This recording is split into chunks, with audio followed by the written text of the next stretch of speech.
It's that time of year again, Josh Tech, where we're going to update our rankings for the class of 2023. I'm Justin Young with HoopSeen.com, and this is a rankings update for the senior class. We've seen tons of ball. The holidays are behind us. The Hoop Hall Classic is behind us, and now we're really getting into that funnel where the end of the season is drawing near. The McDonald's All-American game is right around the corner. Before you know it, these guys are going to be in practice in their college jerseys in college towns, playing college basketball. And so with that, there's a couple of changes in the class of 2023 rankings that we want to go over on the show today. And I think we have to jump right into it. And quite frankly, we didn't have to spend too much time on this, did we, for the 23 class? No. I feel like we kind of already had our guys set into general ranges, right? It's more of a matter of like, all right, this guy played well, we should bump him up a few spots. But, for the most part, it was kind of everything kind of stayed the same in the regard of like specific ranges. It was moving within those kind of like, all right, this guy bumps up from X to 5 spots higher. So there wasn't many drastic changes. And really quickly before we dive into it, it's really crazy that when you brought up that we're going to be seeing these guys in their high school or going from high school to college soon, because when we think of a guy like Isaiah Collier, we've seen him forever in Georgia. He's been a staple in Georgia basketball for the last, several years. It's going to feel weird when some of these guys move on. You're just like, oh, okay. So we got to adjust our thinking after that. Yeah, I know. To me, this is really where I kind of move on to the class of 2024, the juniors, if you will, the sophomores. And it's kind of when we hit this right after Hoop Hall is where I kind of make that pivot. But let's kind of walk through it, Josh. Let's go through our top 10, our updated top 10 for the class of 2023 on HoopSeen.com. And like you mentioned, Isaiah Collier, number 1. No change there for the USC-bound guard. I think it's pretty simple and pretty safe to say that he's locked himself into there. 6'3", 6'4", powerful guard. And really the resume, we've talked about it ad nauseum here on the show. We really don't need to go into it too much. Yeah. But this is where things do change a little bit. We do have some changes in there where Justin Edwards, the Kentucky-bound wing, has moved into number 2, a prototypical size wing that we've seen. Really, when you look out of guys out of Philadelphia, Cameron Reddish, right? He comes to mind, and Mikal Bridges and Cam Whitmore and guys that have either from Philadelphia or they're played at Villanova, except Justin Edwards is going to Kentucky. That type of wing now moves into number 2 for the Kentucky Wildcats. Checking in at number 3, this is where it changes significantly, is Cody Williams from here in Gilbert, Arizona, the Colorado-bound wing. We're going to talk a lot about him here shortly. Checks in at number 3. At number 4 is Aaron Bradshaw out of Camden, New Jersey. The Kentucky-bound big man is really kind of a class of his own when it comes to 5 men out of the class of 2023. And at number 5 is Mookie Cook, the future Oregon Duck at AZ Compass Prep. Matus Bazulis, who's going to the G League, checks in at number 6. Number 7, Omaha Baloo, part of a historic class for Iowa State. Number 8 is DJ Wagner, headed to Kentucky. Stephon Castle, a guy that you've talked about quite a bit here on the show, out of Metro Atlanta, going to Connecticut, is number 9. And at number 10 is one of high school basketball's best winners, and that's Ron Holland, going to Texas. And so let me I just want to set that up for our listeners as we're watching it here on HoopSeen TV right here on YouTube. And really, when you look at it, we talked about Justin Edwards, but Cody Williams, number 3, is the big jump up. And Josh, I wanted to kind of share 2 things. Excuse me, I got to clear my throat on this one because I don't say this very often. I was wrong. I was wrong. My wife can tell you I don't say this enough, but I was wrong. And really, when you look at Cody Williams moving up to number 3, a lot of it has to do with what I've always kind of like to call the Seth Curry theory. Okay, you know what I'm talking about? You have an idea what I'm talking about? No, I'm really interested to see where you go with this. So surprise me as well as our listeners. All right. So let me really rewind it back. You've seen that photo on memes about Stephen Curry, right? There's this babyface picture of him that was on Rivals. In fact, it was in front of an M&M vending machine, which was right there, right outside the doors. Oh, yeah. I know exactly the picture. Right by the restroom in the bench at Sewanee Sports Academy. It was there with Adidas. And at the time, Davidson really was his best offer. Virginia Tech was looking around. We all know the story, right? We know the story very, very well. Steph Curry goes on to Davidson, just slays every dragon that comes in front of him. Was dominant, absolutely dominant. Everybody says, how do you get it wrong? I actually don't think anybody got it wrong. Okay. I think the natural progression happened and his progression just became what it was. That happens all the time in basketball and evaluations. However, Seth Curry comes around and he's playing at Charlotte Christian as well, ends up going to Liberty, has a really, really good start at Liberty, then transfers to Duke. Now, Seth Curry was something that Steph Curry wasn't. That was ranked coming out of high school because we looked at what happened to Steph Curry, his trajectory. And I think all of us, meaning the entire industry, we screwed up on this one. We got it wrong.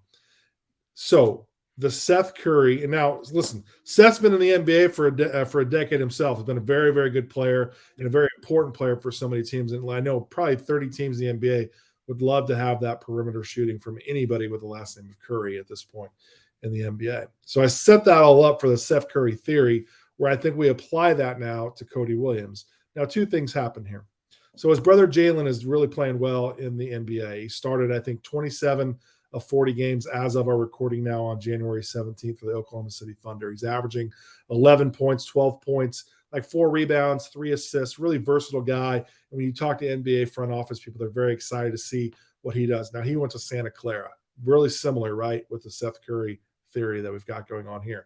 And I'm not calling Jalen Williams with the Thunder the next Steph Curry, but I do think it's important to note that if you see a trajectory with a brother whose game almost mirrors that of his brother, I think you have to pay attention to where the trajectory goes. And that's where I think Cody Williams, who was, listen, the guy was in our top 50. Travis Branham, a guy that you and I know and really respect, had told me all along, JY, I think you're getting it wrong. I live in Gilbert. My kids go to Perry High School, actually. And I saw him a ton. I think the jump that he's made in the last 12 months is as good as anybody there is in the class. And that's why at 6'8", 6'9" as a combo guard, I think he's a player that makes it really, really easy for us to move him up. And quite frankly, I think you can make an argument that he's number 2 overall if we apply the Seth Curry theory in this place. I don't know. I mean, what do you think about that? Do you think players that have a brother that have proven themselves, do you think that needs to impact the little brother in any sort of way as far as projecting where little brother can go? I'm not sure if it's necessarily brother or, but I think we can see that with parents as well, right? Like, I think it's just like athletic families, because you think of a guy like Dylan Harper, who we bumped up to number 2 in our 2024 rankings, right? He has, Ron Harper Jr., his brother, who starred at Rutgers and kind of helped reimagine what we think of this Rutgers program, right? He kind of helped that Rutgers rebuild. And then you have Ron Harper, his dad. So that's just a basketball athletic family. And then you think of the Boozers, obviously, 2 brothers, Carlos Boozer. So I think, while siblings do play a part in it, I think it's just parent. Like, you can have like a parent, a sibling, an uncle, a cousin, whatever. I think it's just like a family tie, right? You grow up within the game. You grow up playing against that person who's, a little bit older than you at the time, a little bit better than you. You grow up playing against a dad or something like that. And I think just in that situation, iron sharpens iron. So like this Jalen Williams, Cody Williams, I think Jalen, while it maybe inadvertently helped make Cody a better player in the long run. Well, there's no doubt about it. And I don't want to discredit what Cody Williams has done either, because on his own has done tremendous things to improve his game. This season, every major match that they've had, that I've seen, he's stepped up in a big, big way where he delivers in every single category there is in the game, whether it's scoring, shooting, defending, passing, rebounding, blocking shots, running in transition. Been absolutely blown away by what I've seen from Cody Williams this year, as Perry's having a tremendous season. Really, quite frankly, looked like another repeat season here in Arizona for him to win another state title. And again, you look at Colorado, that's also a program when you look at development. We've talked about this before here on the show, where Colorado does such a great job of developing their players. Coach Tad Boyle and his staff, they find guys, they make them incrementally better. And that what also gets me excited about Cody Williams and think about what he can become down the road. Making a big jump also, well, not a big jump. He was in our top 10, but Aaron Bradshaw, number 4 overall. I think, that's much more of a, wouldn't you also say that's probably also an upside play there too? Yeah. Well, I think the upside play for me would be him being number 1, right? Like, because we've talked about that before. He has that number 1 potential because he has the upside of a number 1 guy. Like, he could be the best player 10 years from now, right? But I think that the move up to number 4 is warranted because of how well he's played with Camden recently, right? Like he's been kind of the star of that team, despite having a really loaded roster, really with DJ Wagner kind of co-leading the charge. I think Aaron Bradshaw has been the guy that's been driving headlines and kind of really making an overall impact on that team and their success. I'm with you. I think you're right. I think that's not to take anything away from Justin Edwards, right? Like it's interesting that here you have like 3 of the top 8 guys that we have are going to Kentucky, and some people have them, I think 2, 3, and 4. But I do think that you're right. I think that Aaron Bradshaw does have that type of opportunity where, if he's a player that, any other year, I think in the next couple of years, we've got some really good players that are going to be available in the draft. And be really interesting to see where Aaron Bradshaw starts to show up on those mock drafts at a more consistent basis as more eyeballs get to see him, particularly when he goes on and moves on to Lexington. Familiar names we've already seen on the list. Let's talk about Omaha Ballou for a second at number 7, Iowa State. Tremendous player, tremendous class, historic class, most decorated guy, most highly ranked guy headed to Iowa State. That seems to be a theme here with a lot of guys making commitments lately, by the way. It's the best player ever in school history to commit. But what is it about Omaha Ballou that gets us excited to put him so high at number 7? I think it's just the combination of his size and physicality and athleticism with his motor, right? You have a guy that big, that physically gifted, that plays that hard. He's going to do a lot of good things on the floor. Good things are naturally going to happen for him, and he's going to be productive because of how hard he plays, because of those physical tools. And right now we've seen Iowa State under TJ Otzelberger really have a lot of success. Like they've been a surprise. They were a surprise last year. They made it to Sweet 16. They're a surprise this year. They're operating as one of the best teams in the Big 12. And I think that pairing with TJ Otzelberger, that program success with a guy as highly ranked and as good as Omaha Ballou is going to have Ames just rocking. I think that program is going to really skyrocket to the next level. Yeah, I'm with you. I think he's got all conference potential right out of the gate, and really another player too that just consistently gets better with some skill and with some size as well. Also fall in that similar category where he gets better. And to me, I think you pair that for Stephon Castle along with elite positional size. I think he's an easy decision for us to move into the top 10. And really, you talked about Isaiah Collier at the beginning of this pod, about how much we've seen him and how much crazy it's going to be to see him in college. I think we can say the same thing for Steph Castle. We've seen this guy so much, particularly during the COVID era for these guys where he played a lot, in Atlanta, where we had the fortunate ability to see him a lot. But with him, I think that's a pretty warranted jump too. Yeah, absolutely. He is so productive this season for Newton. And it's like this jump isn't the kind of jump where, you see a guy and he just has that pop moment, right? That a lot of the times that will warrant a jump for us, especially, me specifically. But Stephon Castle's just been steadily just adding to his resume, building his resume. Sometimes we get asked like, hey, what can this player do to be better in the long run? And I think it's just winning certain matchups and keeping that winning, that adding to your resume kind of thing going on. And we've seen that with Stephon Castle. He's been super productive with Newton this season. He's, I don't know what he's averaging, but I imagine that somewhere near a triple-double. He's, he's always scoring. He's always rebounding. And what he's made a jump at this year has been his passing. His vision at City of Palm specifically, when I got to see Newton there, he was making some outrageous passes that were just like having, us on press row kind of looking at each other like, whoa, if this guy's going to be doing this kind of stuff at the next level, that's a pro. This guy's a legitimate big guard, 6'6" point guard. It's just really impressive to see, how his game overall has progressed since, we've gotten to know him. Yeah, and Connecticut as a whole, their class is absolutely disgusting. Where every time we look at it, we're raising somebody else in the rankings.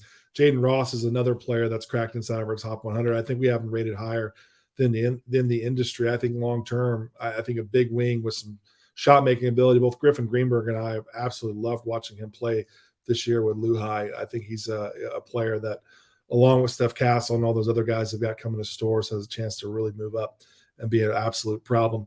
Number 11, or I guess number 10 is Ron Holland. Again, we've talked about him quite a bit. I know there's going to be a lot of people at the prep level that argue that he should probably be ranked higher, and they're probably right based on the production of the high school level. I think The Texas situation, I think, does leave a little bit to wonder. And it's ironic that we have number 10 and number 11 are both two guys that are headed to Texas to see what's going to go on. And really, to me, I think A.J. Johnson's a player that maybe has more upside long term.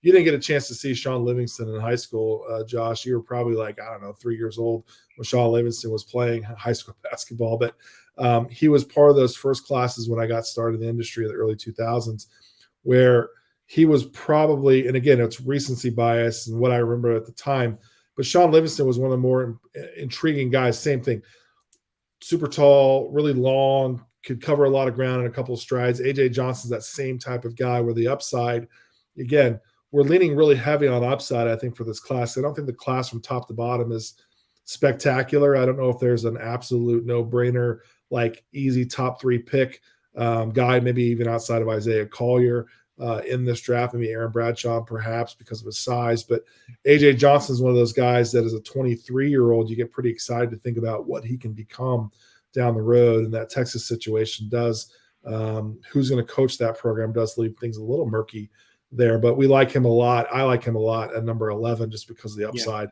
of where he can go, no doubt about it. Moving up a little bit was KJ Evans. The future Oregon Duck is at number 14. Interestingly enough, the Ducks have 2 players inside the top 14 and 3 players inside the top 50, with Jackson Shellstead moving up quite a bit as well, the point guard out of West Linn High School, home of Peyton Pritchard. I was totally drawing a blank as to – I was thinking you probably also don't know this. Cade McNown, who played quarterback at UCLA and the Chicago Bears, also played at West Linn. You know football is a little bit out of my purview. I'm very casual. Fair. A couple other new names that are moving up is Layden Blocker at number 19. I think if you've listened to our show, you know that we love what's happening in Fayetteville, Arkansas, with what Musselman's doing there, and really good guards, good fast guards. Layden Blocker is one of those players that I think when you look at the fit, and I don't know if people understand how much we take into consideration where you're going to college and how that impacts our rankings. We don't talk about it, I don't think, a lot behind the scenes, Josh, do we? I mean, am I wrong? Do we talk about that? Maybe we do. Yeah, I mean, it factors in a little bit. I don't think that we are the kind of people that say, oh, he's going to Duke, let's move him up 50 spots. Yeah, fair. It's more about how are you going to, how do you fit into that system, and whether or not if we think that you're a perfect fit for a school like Arkansas, we're going to bump you up because we think of your next level success and the production at the next level, which will probably end up, leading to NBA success or, pro success in some regard. Yeah, no question about it. No question about it. Scotty Middleton's a guy that we like a lot, number 25, headed to Iowa State. I still think that's the best days. What did I say? You said Ohio State at first, and you changed it to Iowa State, but it's Ohio State. Oh, got it. See, my hydration, that's why I keep drinking. I need my brain to be firing a little bit better on this podcast here. Been doing a lot of pods lately here on HoopSeen TV, which I'm totally fine with. Bronny James is number. What's that? We're getting those reps in. We're getting a lot of reps in. Bronny James at number 38 remains still, but he also remains probably the best player uncommitted to a school. I'm certainly interested to see where he ends up going to college, and does he have a decision that Jim Gray hosts? All those things I'm really curious about. He could be a guy that sees a bump, further when we put out eventually put out our final rankings, because he's steadily been rising. Yeah. Right. At one point, you and I were both kind of iffy on him. We were kind of like, this is another good opportunity for us to admit that we were wrong. But we were kind of just like, he's good, but he's not great. But now, with how he's been playing recently, since Peach Jam specifically, that we both changed our tune on him, and we both really high on what he can be. We almost need to come up with a term that's the opposite of the Seth Curry theory, right? Where you almost get graded even harder because of who your dad is and the lineage that you come from. Yeah. It's probably not fair, in that regard. I don't know what we'd call it. Maybe we just call that the Bronny James theory moving forward. Who knows? Yeah, honestly, yeah. I mean, there is some of that stigma where it's kind of like you have that parent and you kind of get compared to them inevitably, right? Like regardless, it just happens, especially when you're named after your parent. So it's like, you're just like, I don't know. But then, with Bronny James, we had no choice but to move him up. He's just been fantastic recently. Man, I feel bad for Josh Check Jr. out there on those mean streets. I don't know about that one. I think he'd probably be better off than I am.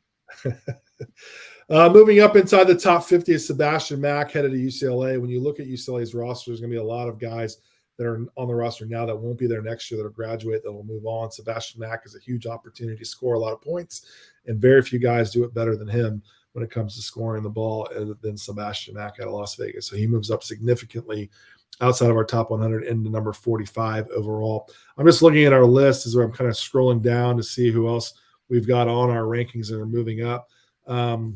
It's interesting. Sam Walters is a guy that's moved up to number 61, headed to Alabama. I think with what we've seen with Brandon Miller and his growth and development for a long wing that can shoot, definitely gets you excited about Sam Walters. Yeah, absolutely. Really excited to see what happens with, True Washington's also a guy that's uncommitted at the moment. That checks in at number 68 right now on our rankings, which may have a little fluctuation if you check these out a little bit later, as we have a couple tweaks that we still need to do. Blue Kane moves up inside of our top 100 as well, headed to Georgia Tech. What is it about the future Georgia Tech guard that you like that we said, hey, we need to give him a bump in the rankings? Well, first of all, I think it's just his natural scoring ability, right? He's got a quick first step. He can kind of get by his guy. Yeah. He can score from all three levels. He's a really good decision maker with the ball in his hands, whether it be scoring or passing.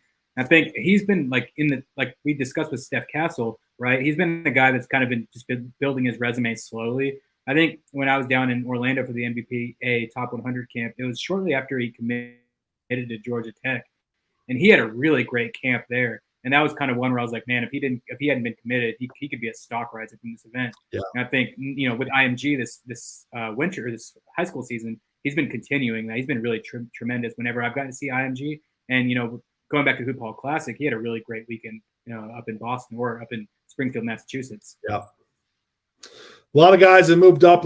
Some guys have moved down just because of somebody has to move up, somebody has to move down. Just the nature of how this works. It's not so much that if you move down, you play bad. It's just other guys happen to play a little bit better, or we had a little bit more thought that goes into it as well. So make sure you go check them out on hoopseen.com, or you just search for HoopSeen 2023 rankings on Google. You'll find the page, and I'll get you there. We're going to be updating our rankings, throughout for the class of 2024 and the class of 2025 on hoopseen.com coming up this week. And we'll have more pods right here on HoopSeen TV. So make sure you subscribe, hit the bell. So when we do update these posts, these videos and these shows, you can be the first one to hear it and watch it. Because I know you're out there just waiting when they're coming through. So hopefully I'm giving us a little bit more credit than we probably deserve. So, but Josh, yeah, good stuff. And again, like you said, we'll update it one more time before these guys before they graduate at the end of May. We'll see what happens. We'll see if there's any movement at the top. But as of right now, Isaiah Collier, man, he's got it pretty cemented there at the very top, and we'll see if there's any shakeup behind him. So for Josh Tech, I'm Justin Young. We appreciate you watching. We'll see you on the next update for the class of 2024 rankings right here on hoopseen.com.